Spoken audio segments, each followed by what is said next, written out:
Yo tout le monde, c'est Vertiscodem pour une vidéo. Alors aujourd'hui, on se retrouve sur une nouvelle vidéo pour comment monter légendaire sur Call of Duty Mobile.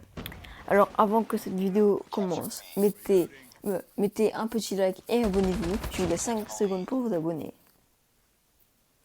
Vous êtes abonné, c'est bon, on peut commencer. Let's go. Alors, pour monter légendaire, c'est pas si compliqué.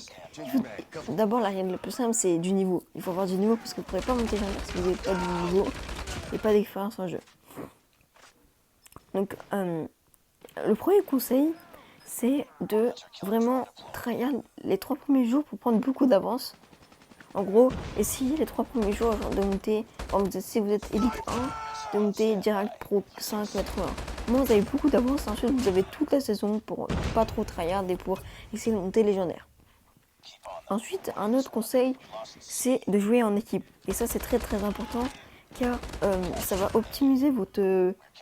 comment dire en gros, vous allez plus dire de calls, vous allez plus dire d'informations, vous allez plus préciser où sont les ennemis. Bref, ça va être beaucoup mieux que jouer en solo.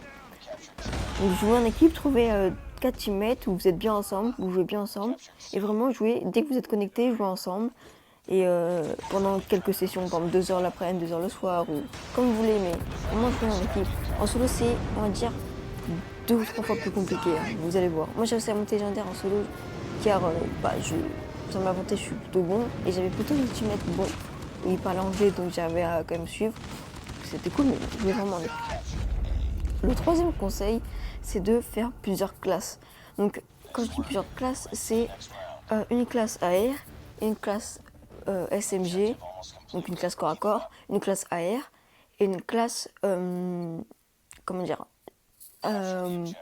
vraiment un cancer, par exemple la S36, mais après elle a été patch, donc soit une classe SMG, soit une classe SMG, une classe AR et une classe snipe, ou soit cancer, AR et SMG. Donc, je vais vous dire une arme que j'aime bien jouer en tant que SMG, AR et snipe,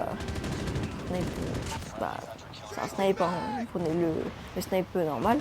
Donc AR, j'aime bien jouer la HBR, donc l'arme rouge qu'on débloque Pro 2. Elle est vraiment très, très forte de loin, elle met beaucoup de dégâts. En SMG, j'adore jouer la AKS, donc celle que vous voyez sur le gameplay. Et en snipe, le sniper, hein, le sniper normal. Alors, aussi, une autre petite astuce, en gros, c'est pas vraiment un conseil, c'est jouer votre style de jeu. Si votre style de jeu est de camper, campez. Si vous êtes en équipe et vous avez peur de vous faire critiquer parce que vous campez et vous rushez pas, par exemple, vous en foutez. Si c'est ça votre style de jeu, jouez votre style de jeu. Vous allez être plus fort en jouant votre style de jeu que en jouant un autre parce que vous avez peur des reproches. Ensuite, il faut de préférence jouer en clos. Donc, je vais finir. Hein. Parce que à partir de mètre 1 à mètre 2, si vous avez déjà faire monter mètre 1 mètre 2 grâce à tous mes setups, c'est vraiment très cool.